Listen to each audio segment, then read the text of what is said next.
건강 톡톡입니다. 전국적으로 이 코로나19가 재확산되면서 우리 지역도 사회적 거리두기 2단계가 20일까지 연장이 됐는데요.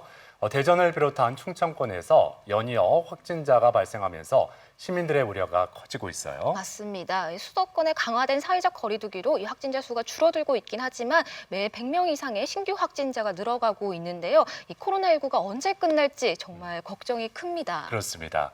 전 세계적인 코로나19 상황 속에서 이 치료제와 백신 개발 연구는 어디까지 왔는지 이런 점도 궁금한데요. 오늘 건강톡톡에서는 이 코로나19에 대한 궁금증을 자세히 털어보겠습니다. 네, 도움 말씀 주실 분 소개해드리도록 하겠습니다. 건양대학교 가정의학과 유병현 교수 모셨습니다. 어서 오세요. 네, 어서 오세요. 네. 예. 자, 먼저 코로나19가 재확산되고 있는데 지금 이 양상이 어떤지 또 초기와 비교했을 때 어떤 점이 좀 달라졌는지 이 점부터 좀 짚어보죠. 이게 2월 초에 아마 대구 경북 쪽에서 많이 생겨서 깜짝 놀라셨다가 잠잠해지고 다시 또 5월 초에 수도권 유흥가 중심으로 해서 퍼져서 거의 한 2달 정도 그래도 안정적인 사태를 유지를 했습니다만 역시 방심한 틈을 타서 또 갑자기 전국적으로 발생했죠. 그래서 이게 초기에는 누구나 봐도 어디서 발생해서 퍼져갔다라는 것들이 이게 감을 좀 잡았는데 이번 네. 것들은 어느 국소적인 게 아니고 전국적으로 다 발생하는 것들이고 특히 중환 환자들이 또 많이 늘어나고 있고 또 처음부터 그런 얘기 많았는데 무증상 또 그다음에 경로를 어디서 시작된 데를 알아야 우리가 막을 수 있는데 그런 거 모르는 환자들이 이렇게 많아지게 되면서 재확산되는 것들이 전국적으로 퍼지게 되니까 네. 방역하는 데 상당히 어려운 이런 여러 가지 특징들을 갖고 있습니다. 네, 그렇습니다. 대전, 충청뿐만 아니라 우리나라를 넘어서 전 세계적으로 이 코로나19의 확산세가 누그러들지 않고 있는데요. 현재 발생 현황을 한번 짚어볼 필요가 있겠죠. 네네. 아마 그 자료 화면이 아마 나올 것 같은데 우리나라 지금 현재로는 확진자가 어제부로 해서는 21,743명 정도 되고 있습니다. 그래서 격리 해제된 17,000명, 치료 중에 한 4천여 명 되고 사망이 한 340명 정도인데 평균 정도 지금 300명, 200명에서 거의 이제 요즘 150명대 중반 정도까지가 일어나고 있는 걸로 돼 있고 세계적으로는 거의 한 2,700만 명 정도 되고 100여만 명 가까운 90만 명 정도가 지금 사망하고 있는 걸로 돼 있으니까 우리나라 비교하면 굉장히 심하게 세계적으로도 다 퍼지고 있고 대전 지역도 살펴보면 확진이 어제 기준으로 해서 아마 332명 정도로 돼 있고 세종은 70명, 충남도 400여 명 정도로 확진자가 돼 있고 대전만 하더라도 아마 5명, 10명 정도가 꾸준히 계속 발생하고 있는 걸로 돼 있습니다. 그리고 아까 말씀드린 대로 완치자도 있지만 사망자들도 계속 늘어나고 있는 현상이 지금 현재 상태라고 할 수 있겠습니다. 네. 그러니까 코로나19 발생 초기보다 위중 환자도 늘고 있다. 이 점도 네네. 문제점 아니겠어요? 예. 그렇죠. 그 위중 환자라면 이제 우리가 이제 정의를 하는데요. 그 중환자를 그러니까 호흡기를 산소를 이제 공급하는 정도까지 되는 사람들은 이제 보통 중환자라고 그러고 이제 호흡기 기구까지 넣어서 기계로 호흡을 해야 되는 사람들을 위중 환자라고 해서 토탈 중환자라고 표현을 하는데 이 중환자 비율이 급격하게 늘어났죠. 그래서 그게 9월 1일부로 해서 살펴보니까 거의 100여 명대 지나가게 되면서부터 점점 늘어나서 어제는 한 15명 늘어서 현재 169명 정도까지 늘어나고 있는데 그럼 이런 위중 환자들이 왜 늘어나는가 살펴봤더니 결국 고령자들이 감염이 늘어났다라는 것들이죠. 그래서 우리가 전체 확진자라 보면 고령자 비율이 대개 한 25, 6% 정도였었는데 최근에는 35, 6% 정도까지 늘어난 정도가 되다 보니까 아무래도 고령자분들 같은 경우는 이런 위중한 상태로 빠지는 분들이 많게 되면서부터 결국 위중 환자들이 늘어나고 있는 걸로 같습니다. 그래서 이 상태가 되면 결국 사망을 할 수 있는 분들이 많아지기 때문에 좀 걱정스러운 면이 있다고 하겠습니다. 네. 그리고 더 걱정스러운 부분이 감염 경로가 명확하지 않은 이른바 깜깜이 확진자들이 더욱더 늘어가고 있다고 하는데요. 어느 정도나 될까요? 예, 지금도 이제 그러니까 8월 중순부터 우리가 갑자기 늘어났는데 그때 한 2주 정도 살펴보니까 경로가 불분명했던 사람들이 24% 정도 된다 그러고 어제부로도 발표한 것도 한 22점 몇 %니까 거의 차이가 없는 정도거든요. 근데 8월 초는 한 6% 정도라고 생각하니까 4배 정도가 늘은 거죠. 그러니까 경로가 이렇게 모르는 사람들이 많다 보니까 역학조사를 하게 되는데 더 진행할 우리가 시작을 모르게 되니까 상당히 어려운 면이 있게 됐고 너무 많이 발생하니까 찾기가 어려운 면. 뭐 나중에는 알고 봤더니 이제 어디 또 숨긴 사람들이 있어서 고리를 또 찾는 경우도 있습니다만 어쨌든 20%는 넘는 사람, 즉 10명에 2명, 5명에 1명 정도는 어디서 왔는지 잘 모르는 사람들이 많다. 그렇게 따지면 내가 누구를 만났을 때 어떤 사람하고 만나서 걸리게 될지를 모를 수 있기 때문에 이것도 상당히 이런 확산의 문제, 그다음에 방역의 문제가 될 수 있겠습니다. 네. 그리고 그 얼마 전에 항공기 화장실에서 무증상 감염자로부터 코로나19 감염된 환자가 발생했다는 그런 연구 결과가 나왔다. 이런 얘기를 그게 이제 들었는데요. 3월에 이제 밀라노에서 우리나라로 이제 온 비행기 안에 탑승자들을 가지고 이제 쭉 우리 오면 2주 정도 그때 격리하고 이런 상태라 이제 확인을 해봤더니 전혀 타기 전에 이제 그런 증상이 없었던 사람 중에서 7명이 참 발생을 했는데 네. 6분은 이제 타기 전에 이제 그 접촉 이런 것들을 명확치 않아서 아마 이 사람들은 무증상 상태에서 아마 감염이 되지 않았을까 추정을 했는데 그 중에 한 분은 그 타기 전에 3주 정도까지가 완전 격리된 상태고 감염 경로가 될 만한 것들하고 거의 없었던 사람이라는 거죠. 예. 그런 사람이 비행기에 타고 내려서 자가 격리하는 마지막 날에 양성 판정을 받아서 그렇다면 이 경로가 무언가 생각해 보니까 결국은 기내일 수밖에 없겠다 이렇게 생각돼서 이런 무증상 환자들에 의한 그 감염이 아닐까 이렇게 추정을 하게 된 거죠. 예. 네. 기내 예방 수칙도 마련이 돼야 될 것 같은데요. 이 감염 이유가 혹시 기내 공기 순환 때문은 아닐까요? 예, 그래서 이제 전문가들 입장에서 살펴보면 기내는 이제 우리 헤파 필터라고 그래서 바이러스를 거르는 기구가 있어서 거의 없다고 뭐 100%라는 말은 없겠습니다만 어쨌든 거의 가능성이 없다라고 얘기를 하면 이 사람을 이제 역학조사를 해보니까 자기는 계속 한쪽 구석에 있었고 마스크를 쓰고 있었고 화장실은 이제 다녀와야 되니까 왔다 갔다 했다라고 얘기를 하거든요. 그러니까 그때 이제 마스크를 벗은 기억이 있다라고 얘기를 한 거 보면 그때 감염된 건데 아마 얼마 전에 보도됐는데 어디 감염된 경우 경로 식당을 보니까 손잡이 에어컨에서도 균이 나왔다고 한 거 보면 네. 아마 무증상 환자들이 무심코 만졌던 것들하고 접촉됐을 가능성 또는 화장실에서 어딘가에서 그 감염원들이 노출된 것들에 대해서 본인이 아마 접촉이 되지 않았을까 생각을 하는 거죠. 그러니까 요즘 거하고 비교를 해보면 충분히 이해해 갈 수 있는 상황이 되는 거죠. 그러니까 공기 중에 있어 순환은 아니더라도 얼마든지 균이 노출될 수 있는 조건이 되면 접촉에 의해서 감염이 가능할 수 있다. 이렇게 할 수 있겠습니다. 네. 뭐 말씀대로 이 무증상 환자인 경우에는 본인이나 주변에서 감염됐는지 전혀 알 수가 없잖아요. 네. 그래서 이 코로나19 증상 또 그 행동 요령에 대해서 다시 한번 짚어볼 필요가 있을 것 같습니다. 네, 이제 대개 이제 바이러스 관련된 증상들이 이제 비슷한데 결국 열 나는 분들, 그다음에 기침 있는 분들, 뭐 근육통 있는 것들이 이제 되게 알고 있는 것들인데 이제 이 코로나가 나오면서 조금 이제 새로운 사실이 알려진 것들이 이제 구토, 설사 같은 것들이 나타나는 증상하고 또 하나가 맛을 모른다는 거죠. 냄새를 잠깐 못 맡고 입맛이 이상하다 하면 이제 그것도 이제 포함돼서 한 11가지 정도가 이제 CDC에서는 이제 등록이 돼 있습니다. 예. 그래서 이런 사람들은 이제 의심을 해라라는 거 돼 있고 지금 수칙에 아마 그 나오는데 뭐 다들 알고 계신 거죠.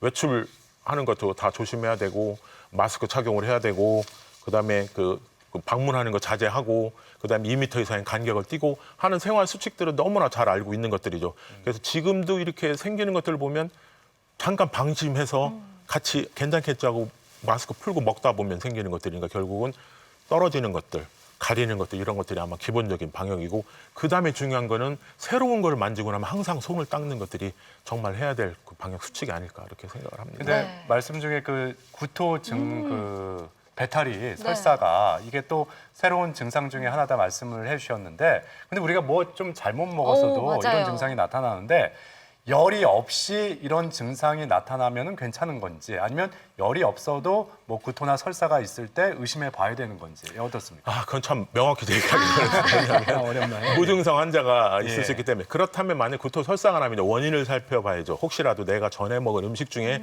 그럴 가능성이 있는지 예를 들어서 안 먹던 음식 아니면 평소에도 좀 이게 장이 예민해가지고 조금이라도 그런 상황 스트레스를 많이 받았는지 살펴보고 하루 이틀 살펴보고 그러지 않고 그냥 좋아지는 거라면 의미가 없을 건데 만약에 열이 동반된다면 기본적으로가 발생할 가능성이 있는 거죠. 그러고 특히 요즘 같은 경우에서는 집단적으로 모임에 이렇게 갔었는지 아니면 내가 접촉한 게 불확실하다면은 격리를 좀 하셔야죠. 네. 괜히 또 모르는 상태에서 이렇게 돌아다니시면 안 되고 그래서 네. 예. 사실 지금은 어떻게 보면 무슨 뭐 점쟁이도 아닌데 구토가 좀 있으니까 뭐 있으니 이렇게 하기가 참 어렵습니다. 그러니까 예. 일단 의심스러우면 병원에 가기 전에 본인이 스스로 아, 요건 내가 하루 정도는 지켜봐야겠다 생각하면 네. 마스크 쓰시고 다른 분 만나는 거를 좀 일단 피하시면 그러더라도 혹시 발생을 하더라도 네. 본인 정도로만 해결이 되는 건데 아. 그냥 에이 괜찮겠지 하고 이 사람 저 사람은 또 뭐 어디 음식 좀 이렇게 되면 이제 그 다음에는 이제 알 수가 없는 이런 아까 같이 감염 경로가 애매한 예. 이런 경우가 발생할 수가 있는 거죠.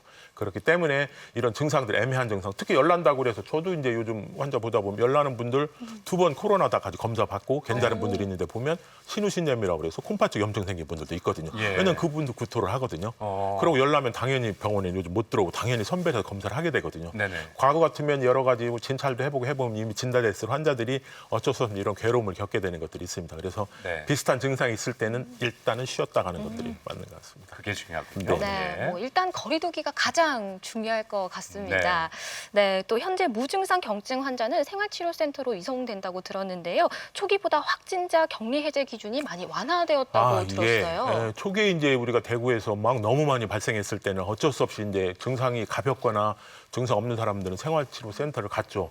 근데 가다서 그때 기준이 뭐였냐면 해제 기준이 24시간 지나서 2번이 검사해서 PCR 요즘 하는 검사가 2번 다 음성이 나와야 됐었어요.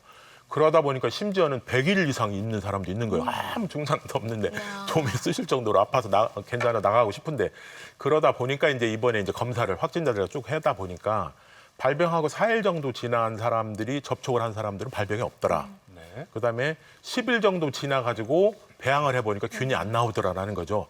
그렇다면 검사 가지고 기준을 하지 말고 증상 가지고서도 해제 기준이 되겠다라고 얘기가 나온 거죠. 그래서 증상을 봐서 증상이 처음에 없었는데 진단받은 분도 있잖아요. 나 괜찮았는데 가서 접촉자라고 그래서 해봤더니 나왔다. 이런 사람들은 격리가 됐지만 10일 정도 지나까지 아무 증상이 없다라면 검사상의 양성이 나오더라도 해제 기준이 되고요. 또 하나는 이제 증상이 있었습니다. 뭐 근육통, 열이 났는데 격리해서 들어갔는데 10일 지나도 증상이 없었고 그런데 이제 또 그럼 증상이 있었던 분들은 3일을 더 보거든요. 그래서 해열제도 안 먹고 증상이 없으면 그때는 검사상에 관계없이 해제를 할 수 있다고 그래서 과거보다는 상당 부분 완화가 돼서 생활치료센터 그래도 잘 돌아갈 수 있는 거죠. 옛날보다는. 물론 이제 나중에 더 결과 밝혀서 정말 그런 것들에서 없었는지는 좀 봐야 되지만 현재까지는 그래서 격리 해제 기준이 조금은 다운된 상태로 진행이 되고 있습니다. 그렇군요. 예. 아무튼 모든 분들의 바람 아니겠습니까? 하루빨리 코로나19 백신과 치료제가 나왔으면 좋겠다 하는 이런 점. 예. 자, 우리나라에서도 지금 개발 중이죠. 예, 지금 아마 13건 정도 아마 하고 있는 걸로 알려져 있는데요. 그러면 이 제일 중요한 거는 이 질환에 맞는 치료제가 딱 개발돼야 되는데 지금은 급하잖아요. 예. 그걸 언제 만들어내서. 그래서 이제 우리가 기존에 사용하고 있는 약들이 있습니다. 그런데 약물이라는 건 다 작용 기전이 있는데 그럼 이 코로나 바이러스와 관련된 기전들과 관련된 것들을 다시 좀 적응증을 바꿔보자 하는 것들이 약물 재창출이라고 그럽니다. 예. 그런 관련된 실험들이 아마 이런 정도 진행이 되고 있고 네. 그중에 이제 대표적인 여러분들 알고 렘데시비르가 이제 이 과정을 통해서 FDA 승인을 받은 건데 우리가 이제 치료하는 거는 크게 보면 두 가지 있는데 바이러스 자체가 만들어지지 않게 그러면 바이러스 들어가는 거 안에서 증식하는 과정을 막는 것들이 이제 두 가지가 있는데 이 렘데시비르는 침투보다는 증식하는 걸 막아주는 치료제고 에볼라 바이러스를 가지고 개발했었던 약제가 이번에 이제 다시 이런 쪽에 적응증을 받아 쓰게 된 거죠. 그래서 네. 그 FDA에서 보니까 중증 환자를 한 3일 정도 기간을 줄인다라는 것들을 해서 미국에 쓰고 있고 우리나라도 최근에 들어와서 아마 중증 환자를 대상으로 사용하고 있는 걸로 되어 있습니다. 또 하나가 이제 치료 방법 중에 하나가 이제 면역 관련된 그 치료제들도 이제 상당 부분 지금 연구를 하고 있는데 그 중에 하나가 아마 영국에서 발표했었는데 심한 호흡기 환자들은 스테로이드인 덱사메타손을 쓰면 빨리 좋아지더라라는 것도 발표하고 있는데 이 덱사메타손은 그동안 의료계에서 계속 썼던 약입니다. 네. 중증 환자들에서 그렇기 때문에 그런 면에서 이것도 그쪽에 치료제로서 일부 쓸 수 있는 거죠. 그다음에 이제 나머지 것들이 이제 얼마나 좀 빨리 나와서 우리 얘기하는 우리 독감 치료제처럼 이렇게 네. 좀 쉽게 잘 사용할 수 있다면 아마 조금 더 치료 기간뿐만 아니라 이런 격리도 조금 더 해제되지 않을까 생각이 드는데 아직은 이제 계속 연구 중이니까 조금 더 기다려 보셔야 될 것 같습니다. 네. 예. 또 얼마 전 뉴스를 봤는데요. 미국에서 코로나19 치료제를 위해 그 혈장 치료를 긴급 승인했다라는 기사를 본 적이 있는데 이 혈장 치료는 어떤 건가요? 예, 그 이제 치료제가 이제 아직도 이제 애매하니까 그렇다면 이제 발상이 나은 사람들은 뭐가 해결된 거잖아요. 네. 그럼 해결됐으면 이겨내는 힘이 되는 것들이 혈액 속에 있을 거다. 그럼 그것들을 좀 찾아다가 환자들한테 주면 어떨까라는 것들이 결국 이런 개념이죠. 그래서 그 성분, 혈액 성분 중에 이 그림에 나오는 것처럼 그 적혈구, 백혈구, 혈소판 뺀 혈장 부분이 있습니다. 이때는 환자의 완치된 이런 중화항체들 같은 면역 글로불들이 농축돼 있는 거죠. 그럼 이거를 환자한테 받아서 다른 환자한테 투여를 하는 거죠. 보통은 이제 한 2명 정도 분이 필요하다 그러는데 저거는 이제 사람마다 항체 형성하는 게 좀 다를 수가 있겠죠. 네. 뭐 종류가 다를 수 있고 이렇게 다를 수 있는데 그런 것들을 투여를 하게 되니까 안전성 문제 있고 원래 수급이 문제가 되죠. 계속 공급을 해줘야 되니까. 예. 어쨌든 그런 면에서 이제 미국에서 했고 우리나라도 실제 발표가 됐었습니다. 뭐 두 병원에서 실험을 해서 완치돼서 나간 분들이 있는 것들로 봐가지고서는 당연히 그 안에 있는 나은 사람들이 혈액 속에 있는 그런 중화항체를 가지고 치료할 수 있는 길이 일부가 이제 사용할 수 있게 된 거죠. 그렇다면 최근에 우리나라에서 임상 승인을 받은 그런 치료제가 있을까요? 예, 그래서 이제 우리나라는 요걸 기반으로 해서 아까 치료도 했지만 그렇다면 그 안에 있는 성분들만 좀 어떻게 약으로 개발할 수 없을까라는 것들이 이제 그런 개념이죠. 그래서 아까 이 그 혈장 치료 개념은 수혈의 개념이라면 이거는 약품으로 이제 해서 우리나라에서 농축해서 만드는 거죠. 그래서 이거는 좀 안정성이 더 확보가 되고 일정한 항체가 포함된 것들을 투여하는 거죠. 그래서 지금 이제 우리나라도 이게 지금 2상에 들어가고 있어서 아마 연말 정도면 될 거라고 하는 거죠. 지금 표현하는 건 그걸 혈장 분해 치료라는 거죠. 그 중에서 감염된 것 중에서 중요한 그 항체들만 가지고 약품으로 제조를 해서 만든 거죠. 그러니까 앞에 있는 혈장 치료는 그 1차적인 거라면 이건 2차적으로 조금 더 업데이트된 상황에서 그 치료제로 만드는 것들이니까 이것만 개발되더라도 훨씬 더 많은 효과나 안전성도 좀 확보할 수 있어서 아마 연말 정도까지 되지 않을까라고 지금 추정을 하고 있는데 좀 기다려 보시면 좋은 결과가 있지 않을까 생각을 합니다. 그러면 이 치료제 역시 그 바이러스 증식을 막는 게 목적인가요? 그렇죠. 증식하고 그러니까 치료가 되는 거죠. 왜냐하면 이게는 힘을 갖고 있는 거니까 예방서 맞는 거를 하고 뭐 같은 개념으로 보면 되죠. 그러니까 치료된 항체들이 들어가서 균하고 싸워서 이기는 거니까. 네, 이 코로나19 종식을 위해선 빨리 백신 개발이 중요할 것 같은데요. 현재 그럼 진행 상황은 어느 정도 되고 있을까요? 예, 아마 요즘 뉴스에 사실 이게 화두죠. 빨리 개발돼서 좀 편히 네. 나갔으면 좋겠다라는 게인데 많은 곳에서 지금 현재 하고 있고 심지어 뭐 러시아에서는 뭐 맞췄다는 예, 얘기, 뭐 나왔다고. 중국도 뭐 군인들 뭐 맞췄다라는 얘기들이 나오는데 예. 공식적인 데이터가 나오지 않아서 그걸 알 수는 없고 한 제일 유명한 데 한 서너 군데 하고 있고 특히 미국 같은 경우에서는 트럼프 대통령이 이제 대선 때문에 그런지 지금 3상에 들어갔죠. 그래서 우리가 이게 단계를 3단계로 나누는데 18세에서 55세 아주 건장한 50명을 가지고 1단계를 해서 안정성이 확보되면 2단계 500명을 하고요. 그다음에 이제 마지막 제일 중요한 3단계가 3만 명을 하는데 이때는 55세 이상도 포함이 됩니다. 결국 1단계, 2단계 성공하고 3단계에서 실패한 것들이 수없이 많이 있습니다. 따라서 이 3단계가 완성이 돼야 되기 때문에 근데 이제 미국에서는 지금 3단계 임상 진행 중에 중간 정도에서도 특별한 문제 없으면 좀 빨리 놨으면 좋겠다는 생각이고 그렇게 하려고 하고 있는데 어떻게 될지 모르겠는데 최근에 때 보도된 것 중에 하나가 한 제약회사가 3상 중에 생각지 못했던 부작용이 생기는 분이 한 분 생겼다. 그래서 일단 중단하고 있다고 나오거든요. 그렇기 때문에 이 예방주사, 이 백신이라는 거는 서두러서는 안 될 거라고 생각됩니다. 누구라도 아파서 치료받는 것도 중요하지만 생명이기 때문에 완전하지 않은 상태에서 맞추는 거 문제가 있어서 현재 상황은 조금 더 기다려봐야 될 것 같고 빠르면 아마 내년 초 정도 생각을 하고 있고 우리나라에서 개발되는 거는 아마 9월 하반기 정도로 지금 예상을 하고 있습니다. 그렇지만 이것도 진행되는 상태에 따라서 1상, 2상이 잘 진행이 돼야 되기 때문에 예상일 뿐이고 지금 진행되고 있는 여러 두세 군데 것들이 잘 진행돼서 3상이 잘 끝나면 내년 초 정도가 아마 맞지 않을까 이렇게 생각을 합니다. 그렇군요. 예. 그런데 더 걱정이 되는 게 이제 조금 있으면은 독감 유행 시기가 오지 않습니까? 이 독감 같은 바이러스와 이 코로나19 바이러스 좀 이렇게 구별할 수 있는 증상이 있는지 이런 점도 궁금해요. 저희들도 누가 앞에서 알려주고 있어 환자를 들여보냈으면 참 좋겠습니다. 어렵습니다. 근데 바이러스가 증상이 다 비슷하죠. 그래서 이제 또 연구해보니까 조금 다르다는 건데 엄청난 건 아니고 되게 코로나 관련된 것들이 뭐 메르스, 사스 다 있는데 이번 것들은 아까 얘기한 대로 열, 기침, 근육통들은 비슷한데 이거는 구토가 설사보다 먼저 온다. 근데 메르스하고 사스는 봤더니 설사가 먼저 나타나더라 이렇게 얘기를 하거든요. 그렇다면 그건 이제 여러 역학 정도로 봐야지 비교를 하고 그럼 독감하고 차이가 있느냐?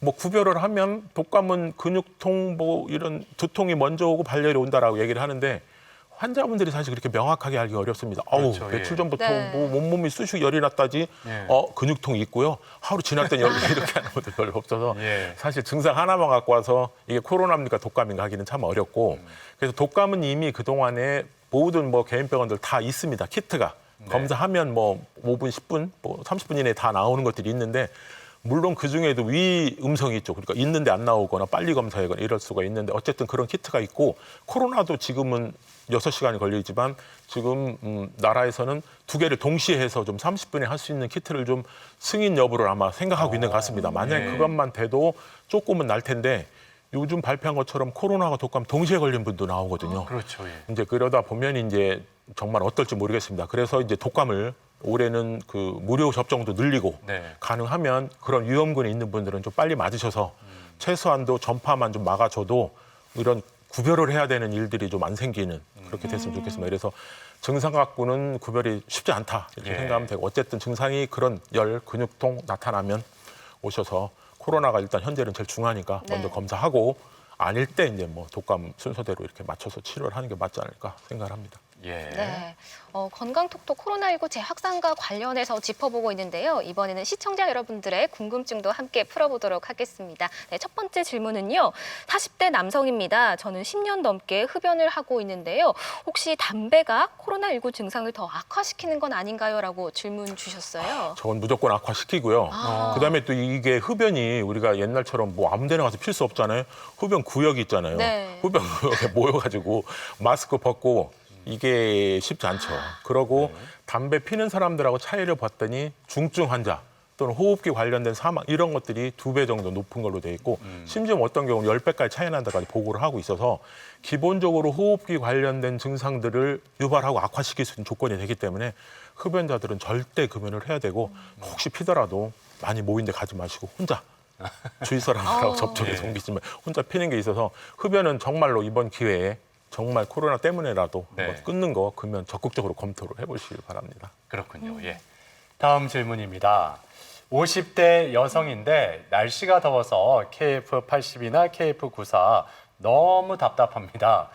혼자 등산할 때는 마스크를 벗어도 되는지 또 여름용으로 나온 망사 마스크 어느 정도 효과가 있는지 궁금합니다. 첫째로 이제 망사는 안 된다고 발표했잖아요. 망사 정말 멋으로 끼는 거 아니면 발표 안 되는 걸 얘기했고요. 예. 뭐 혹시 어제 뉴스 보셨나요? 프랑스에서는 요 투명한 마스크 나왔었죠. 나왔죠. 이게 사실 어떻게 보면 좀 필요할 것 같아요. 사람들이 이게 입 모양도 안 보니까 저 사람이 화를 내고 있는 게 어떤지 모르니까 이제 좀 진화를 좀 해야 될 것 같고요. 마스크도 예. 현재는 의약 매품으로 인정된 것들만으로 쓰고 망사는 안 되고요. 그다음에 등산 갈 때도 떨어져 있는 거 아니면 쓰셔야 되고 떨어진 네. 거면 벗어도 됩니다. 네. 자, 오늘 이렇게 코로나19에 대해서 궁금증 함께 풀어봤고요. 다음 이 시간에는 파킨슨 병에 대해서 알아보겠습니다. 궁금한 사항이 있으면 저희 생방송 아침이 좋다 게시판에 미리 남겨주시면 되겠습니다. 네, 지금까지 도움 말씀을 건양대학교 가정의학과 유용현 교수와 함께했습니다. 오늘 도움 말씀 고맙습니다. 네, 고맙습니다.